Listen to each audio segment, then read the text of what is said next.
आइए हम सब इस समय परम पूज्य गुरु महाराज की बताई हुई साधना को करेंगे। अगर कोई नए भाई बहन बैठे हों, नए साधक बैठे हों, तो उनके लिए क्रिया बतला दी जा रही। परम पूज्य गुरु महाराज ने, कभी विचार करिए, परम पूज्य गुरु महाराज ने हम सबों को यह साधना क्यों प्रदान की, इससे उनको क्या लाभ। जैसा कि संत मत मानता है और लोगों का ऐसा विचार है कि संत मत की प्रथा संत कबीर के समय से शुरू हुई। उसके पहले जो भक्त रहते थे उनको भी संत ही कहा जाता था, पर भक्त की एक अपनी निष्ठा होती है। और वहीं जाकर के, जैसे कि अगर कृष्ण की भक्ति कर रहे हैं तो कृष्ण के पास पहुंच करके वहां साधना उनकी समाप्त हो जाती थी।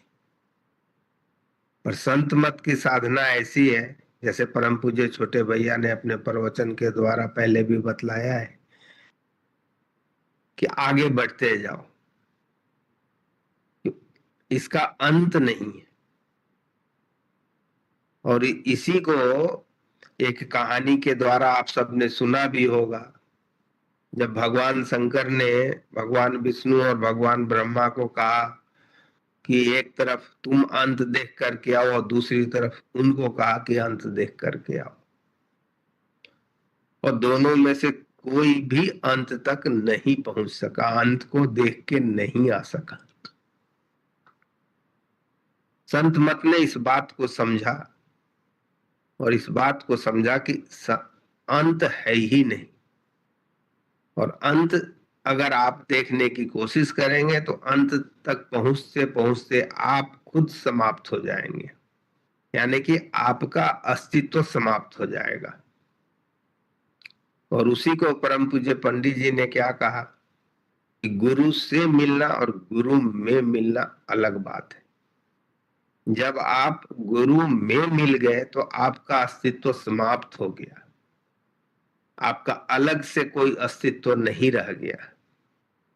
इस बात को लॉजिक के द्वारा ऐसे भी समझ सकते हैं कि जब आपका अस्तित्व समाप्त हो जाएगा तभी आप वास्तव में उस प्रकृति के बंधन से आजाद होते हैं। चाहे उसे जन्म मरण की बात कह लें या कोई और बात कर ले, सारे बंधन ही तो हैं। सारे बंधनों से जब आप आजाद हो जाएंगे तो आपका अस्तित्व नहीं रह गया। आप जैसे एक एक लोटा जल गंगा नदी में आप उड़ेल दीजिए या समुद्र में उड़ेल दीजिए तो उसका अस्तित्व समाप्त हो जाता है। वह जब तक लोटे में है या किसी बर्तन में है या जब तक समुद्र से बाहर है, किसी भी अवस्था में, तभी तक उसका अस्तित्व है। मिलने के बाद अस्तित्व समाप्त हो गया, वह बिखर गया, बिखर करके मिल गया। तो संत मत ने इस बात को समझा। परम पूज्य गुरु महाराज ने यह साधना क्यों दी? क्योंकि संत मत ने इस बात को समझा कि जब तक हम मिल नहीं जाते हैं, यानी कि जब तक हमारा अस्तित्व समाप्त नहीं हो जाता है, तब तक हमारी यात्रा लगातार किसी न किसी स्वरूप में, किसी न किसी रूप में चलती रहेगी। और जब यात्रा चलती रहेगी तो यह सृष्टि जिसमें हमारी यात्रा चल रही है, चाहे वह पुनर्जन्म के स्वरूप में मान लें, जैसे भी आपकी मान्यता हो आप मान लें, तो यह सृष्टि जितनी सुंदर होगी, जितनी प्रेममयी होगी, उतने ही आपके यात्रा में आनंद आएंगे। जैसे आप कोई यात्रा पर निकले, सांसारिक रूप से भी देखें, और अगर आपको रास्ते में सारे गंदगियां, सिर्फ और सिर्फ धोखेबाज लोग या जो भी आप समझ ले, तो आपकी यात्रा आनंदमय नहीं होगी। आप यात्रा खत्म होने के पहले ही आपके अंदर थकान आने लगेगी। पर अगर आप यात्रा पर निकले हैं और सब जगह प्रेम भरा वातावरण आपको रास्ते में मिलता जा रहा है, तो आपको थकान नहीं लगेगी। कभी भी अनुभव कर सकते हैं। तो इस बात को परम पूज्य गुरु महाराज ने इस बात को समझा, इसीलिए उन्होंने ऐसी साधना प्रदान की जिस साधना को करने से हमारा जो पत्थर स्वरूप हृदय हो गए, यानी कि हमारे जो विचार में वह उस पत्थर की जो गुण आ गए हैं वह धीरे धीरे कोमल हो जाती है। आप देखते हैं कि जब नदी ऊपर से पहाड़ों से आती है तो पत्थर को रगड़ के उसको मिट्टी बना देती, और उस मिट्टी में ही फूल खिल पाते हैं, उन पत्थरों पे नहीं खिल सकते। वही परम पूज्य गुरु महाराज की यह साधना हमारे पत्थर रूपी हृदय को धीरे धीरे कोमल करना शुरू करती है। आपको पता भी नहीं चलता है कि आपका हृदय इतना कोमल हो गया कि आपके लिए, सबके लिए आपके हृदय में प्रेम हो गया। जहां प्रेम होगा वहां सेवा अपने आप आ जाएगा। बगैर आप किसी से प्रेम किए उसकी सेवा कर ही नहीं सकते, तो सेवा आ जाए तो धीरे धीरे यह सृष्टि और सुंदर होती चली जाएगी। तो आपके अगले जन्म में यह सृष्टि और सुंदर आपको ही मिलेगी।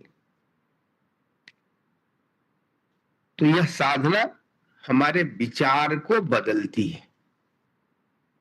आप सब देख सकते हैं जीवन में, जब से आपने साधना शुरू की उसके पहले आपके विचार कैसे थे, आज कैसे हैं, वही आपके प्रगति की निशानी है कि आपके विचार कितने सुंदर हो रहे हैं। तो धीरे धीरे हमारे अंदर वह प्रेम भरता चला जाता है, हम प्रेम में बनते चले जाते हैं, जहां पर सबके लिए। क्यों?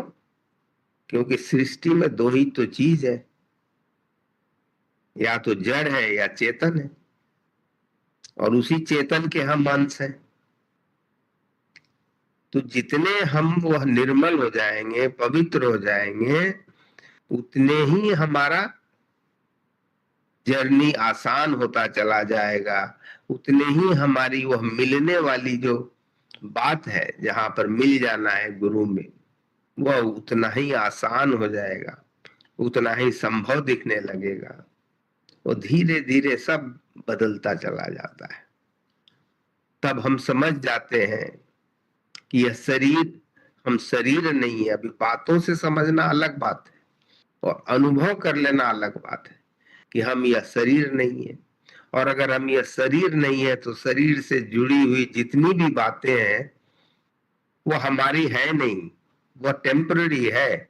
उसी को परम पूज्य गुरु महाराज ने कहा कि आप मेहमान हो, जहां ये सारी चीजें आप छोड़ के चले जाओगे। अलग अलग तरीकों से उन्होंने अलग अलग बातों से हम सबों को समझाने की बहुत कोशिश की है, पर साधना जब हम करते हैं तो अनुभव होने लगता है, वह बातें हमारे अंदर अपने आप उतरने लगती है और हम बदलते चले जाते हैं। यही वास्तव में साधना करती है। इस साधना को करने के लिए हम सब एक ऐसे आसन में बैठते हैं जिसमें जहां तक